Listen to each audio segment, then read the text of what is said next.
Olá, queridos irmãos, graça e paz. Estamos novamente com o nosso curso para novos membros. Hoje, no nosso último encontro, nossa última aula, quarta aula, nós já estudamos a declaração doutrinária, estudamos os princípios batistas, estudamos o Estatuto da Igreja Batista do Natal e hoje nós vamos ver então o que nos resta, que é falar sobre o regimento interno da Igreja Batista do Natal.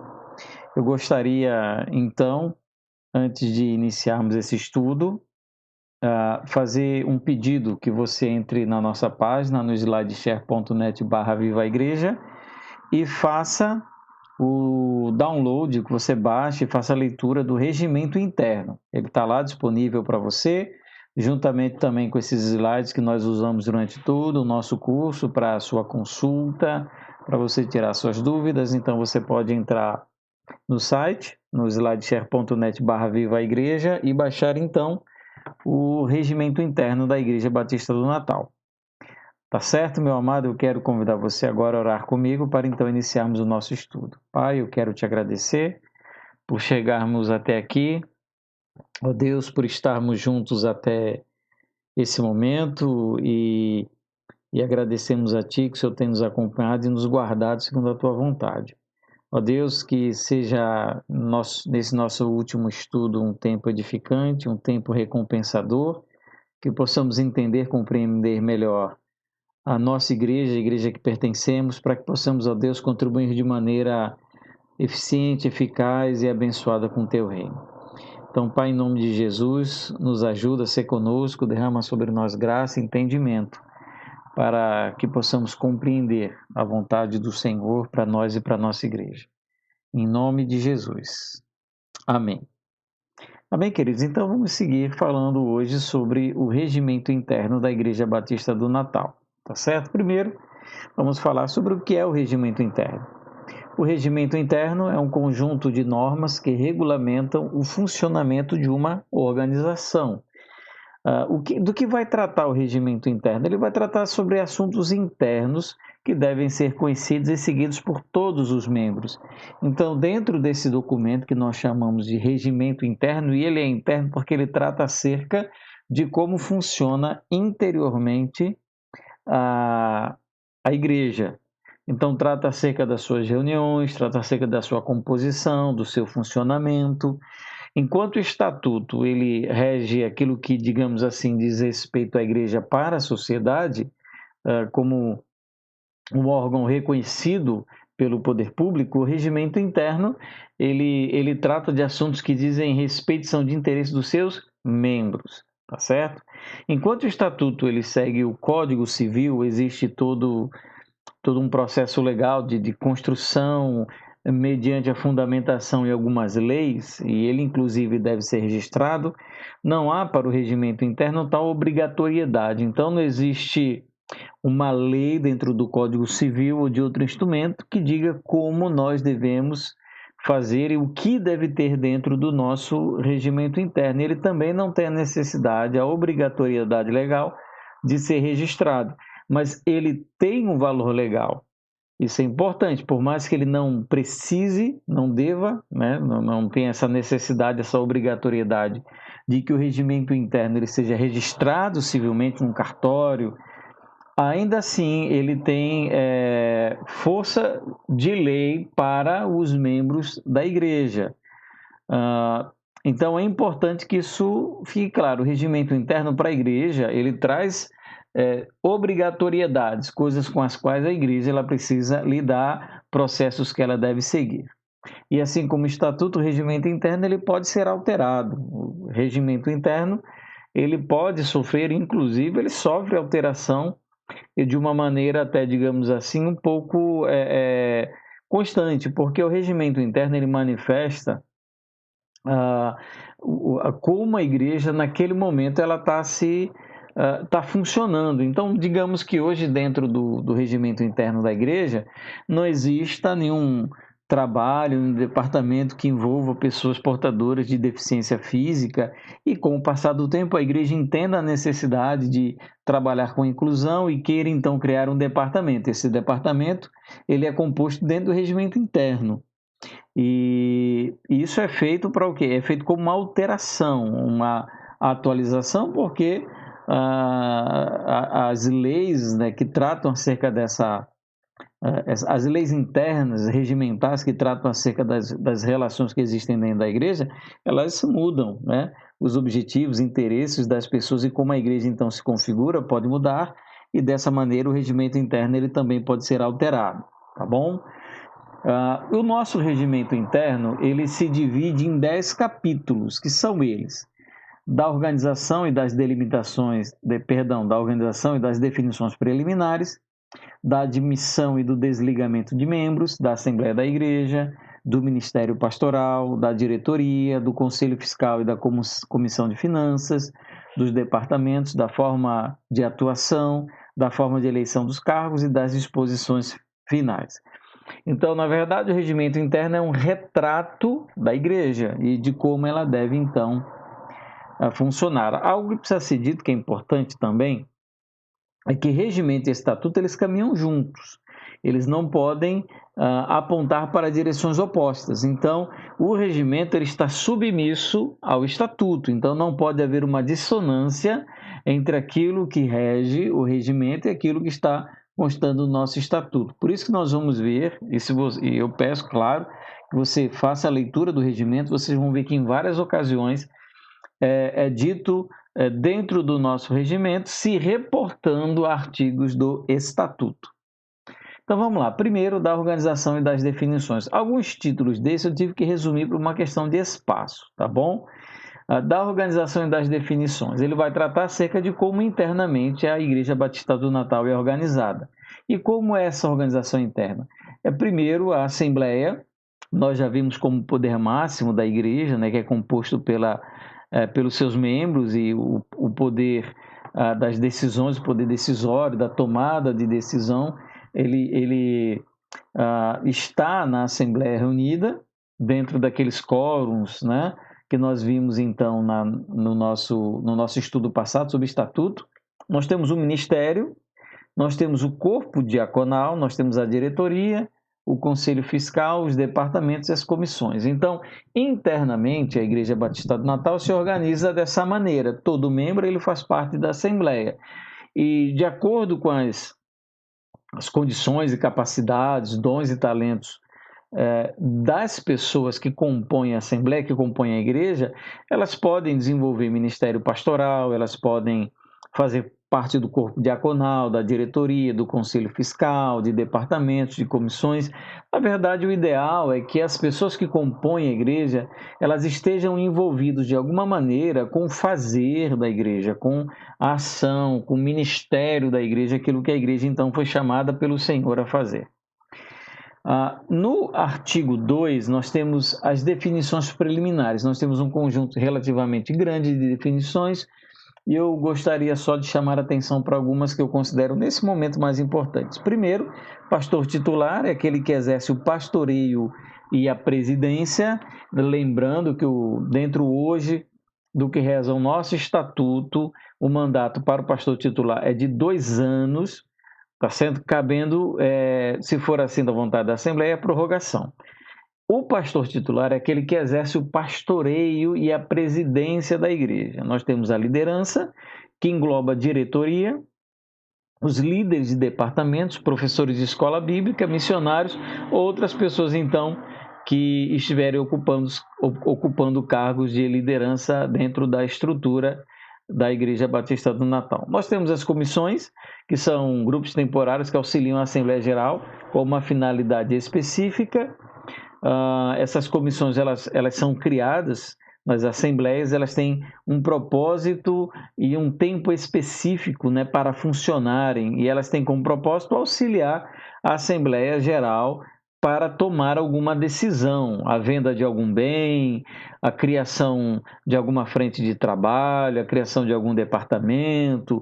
Uma comissão que constantemente se reúne é a Comissão de Sucessão Pastoral, quando a substituição, troca de pastores.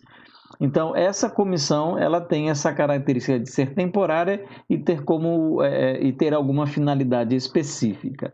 Departamento, a divisão interna da esfera de serviços a fim de cumprir a visão e missão da igreja.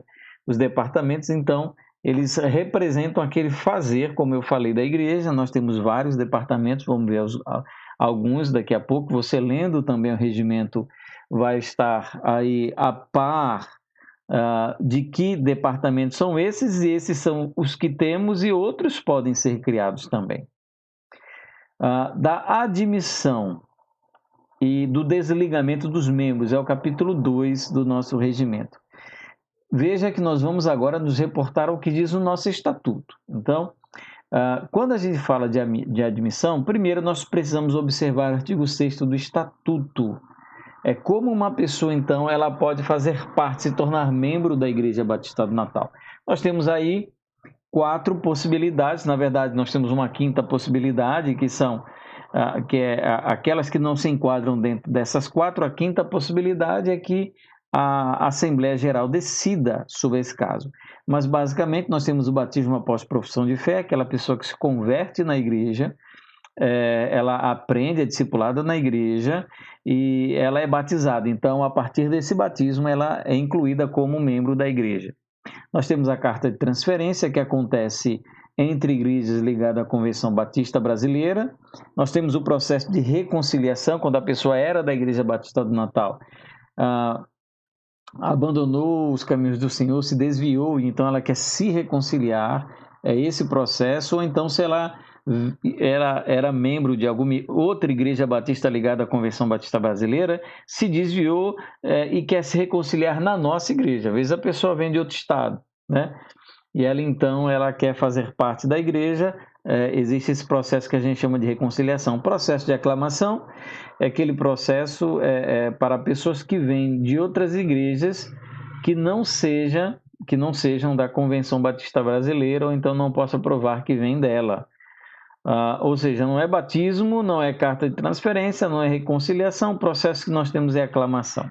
E como é feito isso? Então, é feita uma formalização do pedido, quando a pessoa decide fazer parte da Igreja Batista do Natal, se tornar membro, ela formaliza esse pedido. Nós temos um documento que a pessoa preenche com seus dados, solicitando se tornar membro da igreja.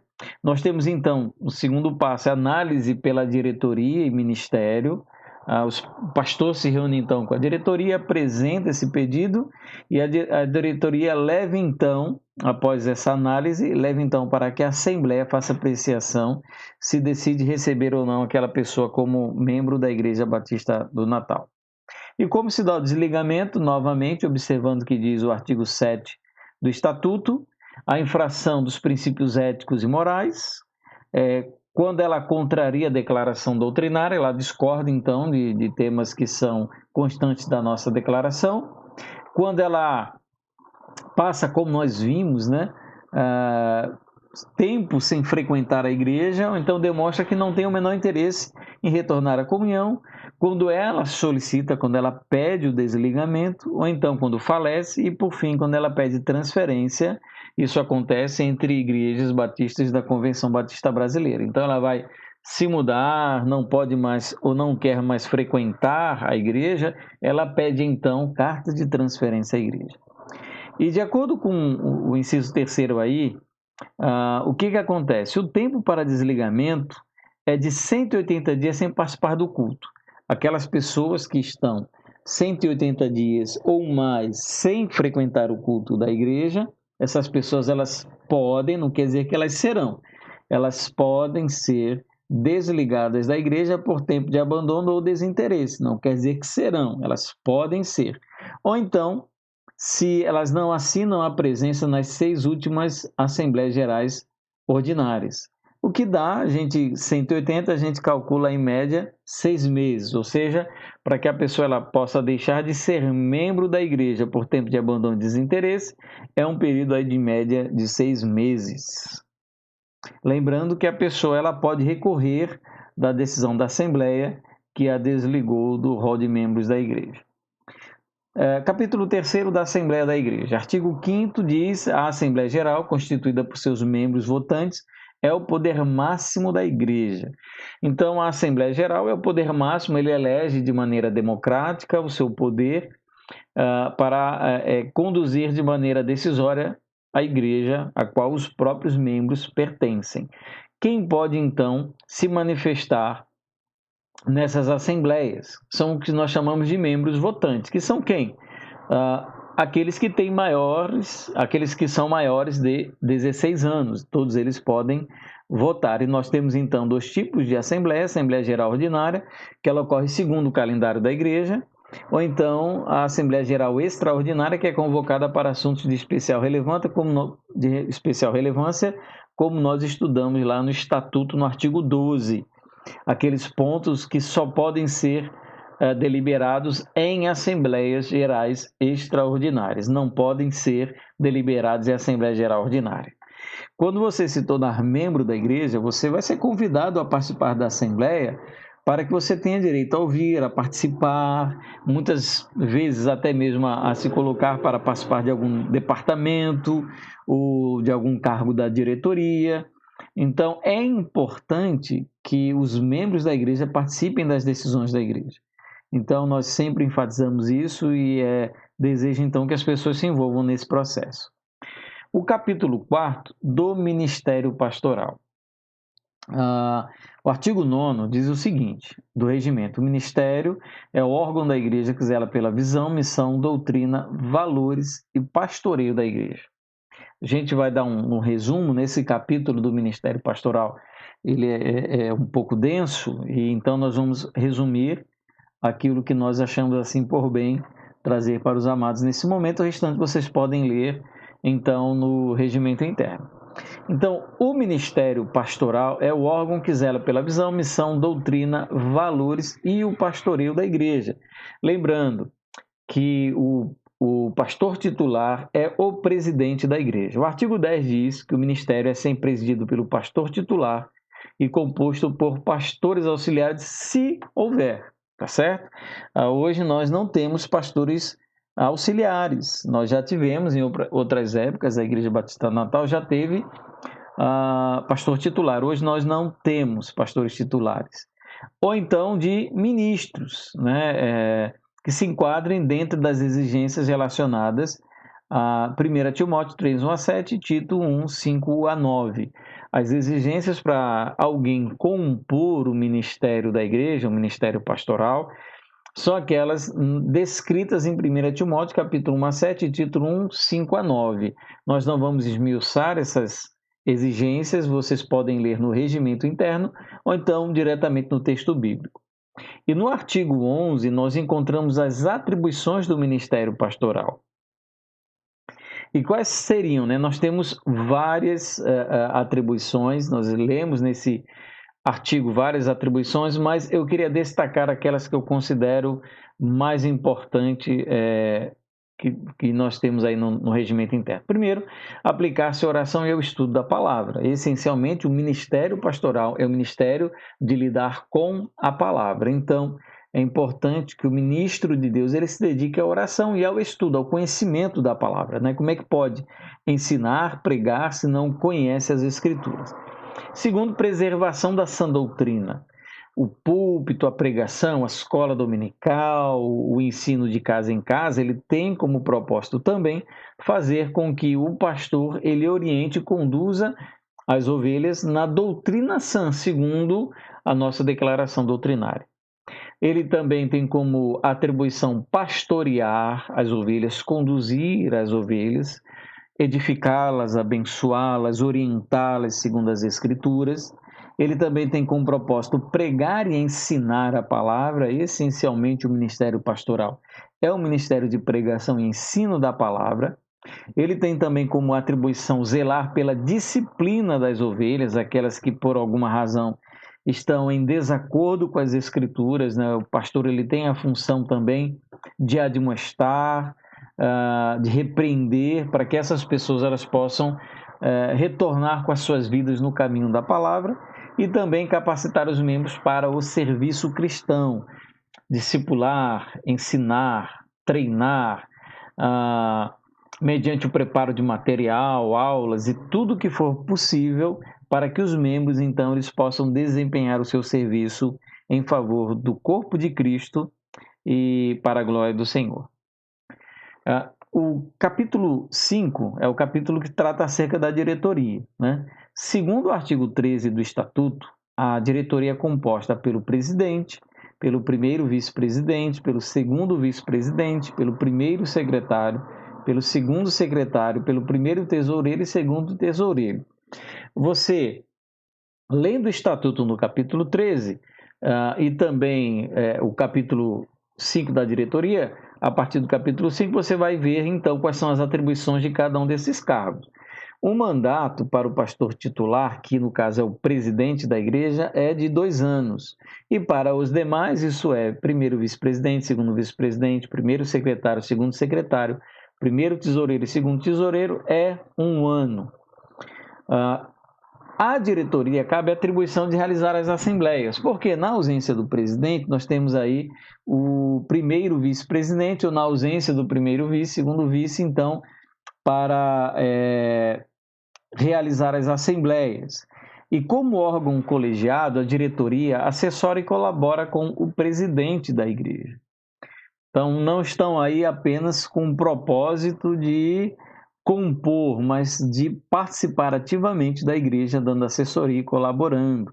Nós temos aí, hoje como diretoria, nós temos as nossas reuniões mensais, em que nós compartilhamos, oramos, e nós então manifestamos as nossas opiniões, nossas posições, para então depois entrarmos aí em contato com a igreja, porque nós sabemos que a Assembleia é que de fato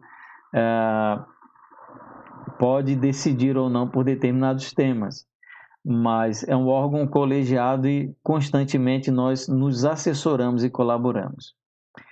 Capítulo 6 do Conselho Fiscal e da Comissão de Finanças, segundo o artigo 23 do Estatuto, o Conselho Fiscal é composto por 5 membros eleitos anualmente, né?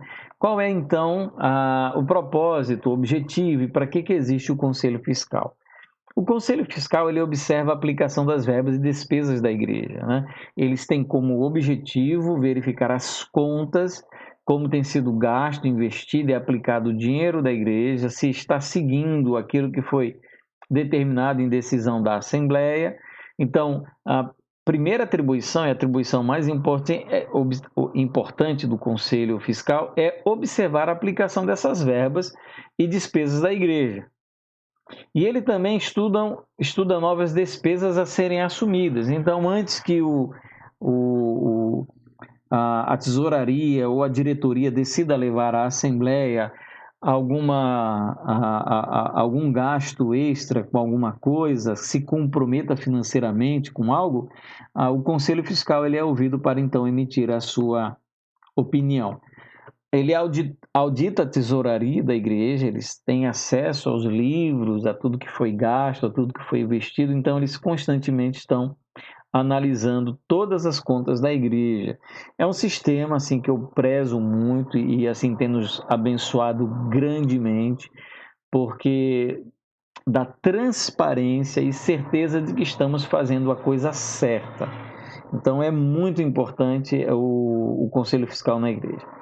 E o Conselho Fiscal também apresenta os relatórios periódicos. A tesouraria, ela faz as contas junto com o contador da igreja, e essas contas então são auditadas pelo Conselho Fiscal, e o Conselho Fiscal então emite o relatório para tratar acerca daquela conta que vai ser apresentada. Vocês vão ter a oportunidade de ver muito isso nas nossas assembleias, quando há necessidade de aprovação de conta, né? Todo mês a gente então tem esse tempo de apresentar as contas. Então, existe a apresentação das contas pela tesouraria, existe a apresentação do relatório pelo Conselho Fiscal, mas no final de tudo a igreja é que vai dar a aprovação ou não daquilo que foi apresentado.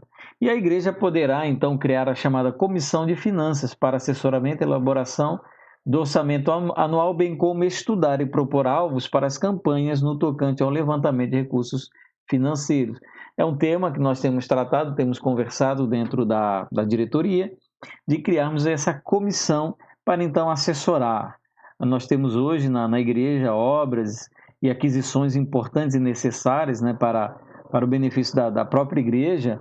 Então nós podemos e desejamos criar essa comissão então que nos assessorará a tomarmos as decisões de se deve ou não fazer, de que maneira pode ser feito os melhores orçamentos, os melhores preços, né? Então, eles podem, então, estar nos assessorando.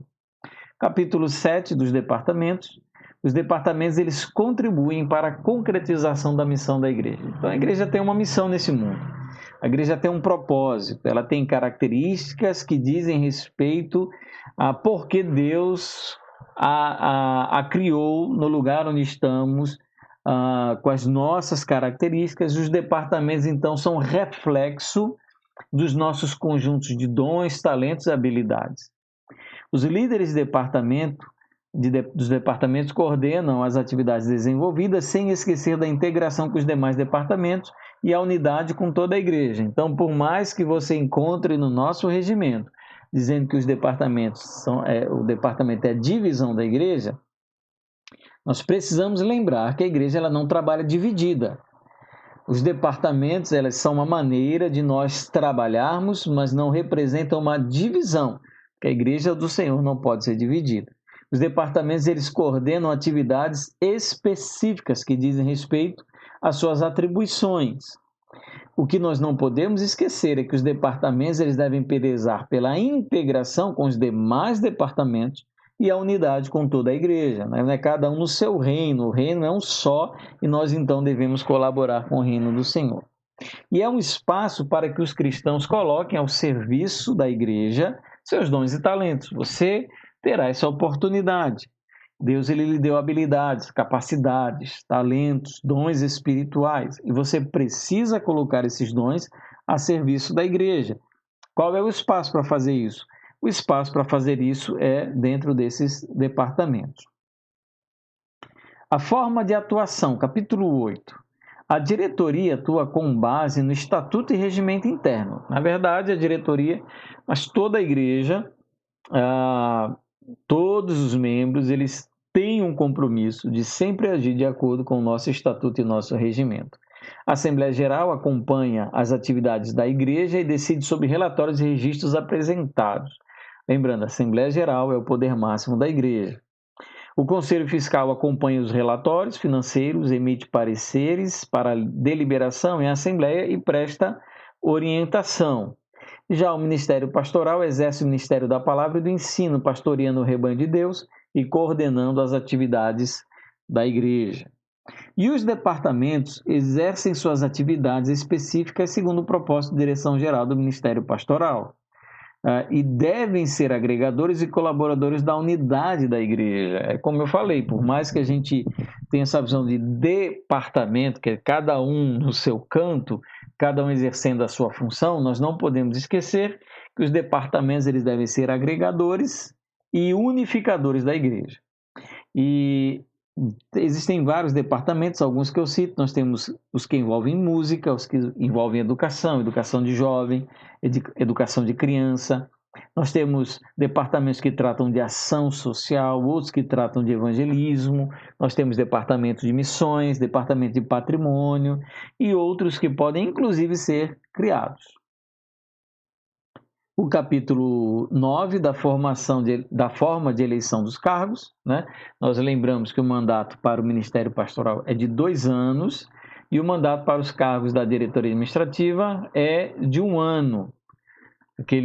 Nós temos o presidente, que é o pastor presidente, o pastor titular, que é o presidente da igreja, que é cargo de 2 anos, e primeiro vice-presidente, segundo vice-presidente, primeiro secretário, segundo secretário, os demais eles são, então, cargos que têm como mandato 1 ano.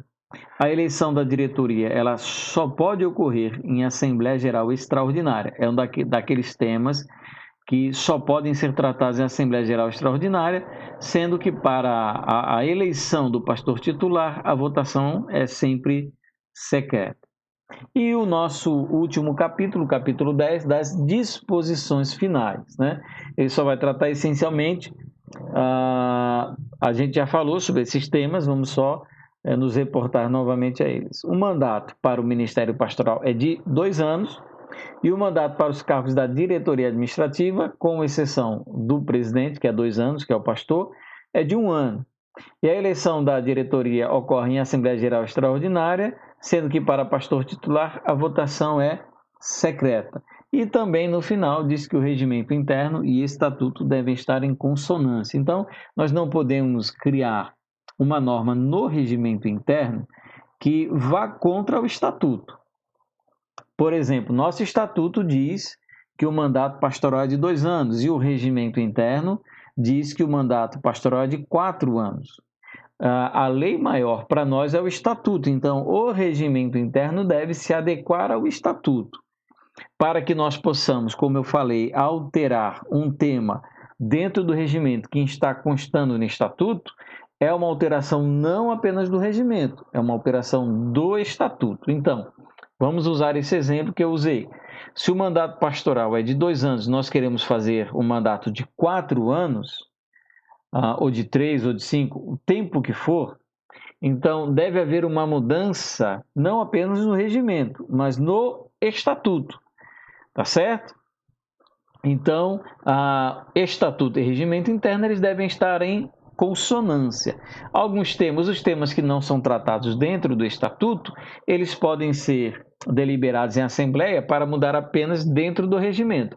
Mas se esse tema que está no regimento interno, ele é contemplado de alguma maneira dentro do estatuto, por mais que não seja de maneira expressa, então seria uma mudança dentro do estatuto da igreja. Então, regimento interno e estatuto, eles devem caminhar juntos, em consonância, sabendo que o estatuto, legalmente, ele tem para nós um peso maior.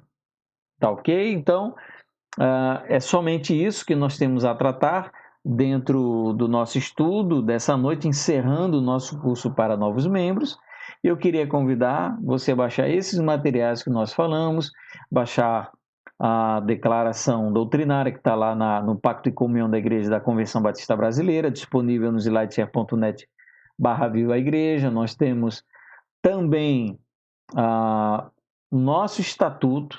Nesse mesmo link, nós temos também o nosso regimento interno e nós temos um material que nós não podemos ver, que eu aconselho a leitura, que é aquele que nós chamamos de regras parlamentares. Também está no zlightshare.net/Viva a Igreja. Eu queria lhe agradecer por ter estado comigo até esse momento. Que Deus nos abençoe. Quero dizer que nós ficamos felizes pelo seu interesse em se tornar membro da Igreja Batista do Natal, que você some conosco e sejamos, para a glória do Senhor, para a bênção dele, para a bênção do Evangelho nesse mundo. Que Deus nos abençoe e vamos orar ao Senhor. Pai, eu te agradeço por todo esse curso, esse tempo que estivemos juntos, estudando a tua palavra, estudando os documentos da nossa igreja. Eu agradeço, Pai, que esse estudo ele abençoe e edifique pessoas, aqueles que já são membros da Igreja Batista do Natal e aqueles que desejam ou desejarão se tornar membros dessa igreja. Deus, que nós sejamos um povo abençoado, que nós sejamos um povo, uma igreja santa e uma igreja segundo o teu coração. Nos abençoa, Pai, em nome de Jesus. Amém. Que Deus lhe abençoe, fique com o Senhor. E em breve estaremos juntos em outros estudos, em outros momentos de edificação. Amém.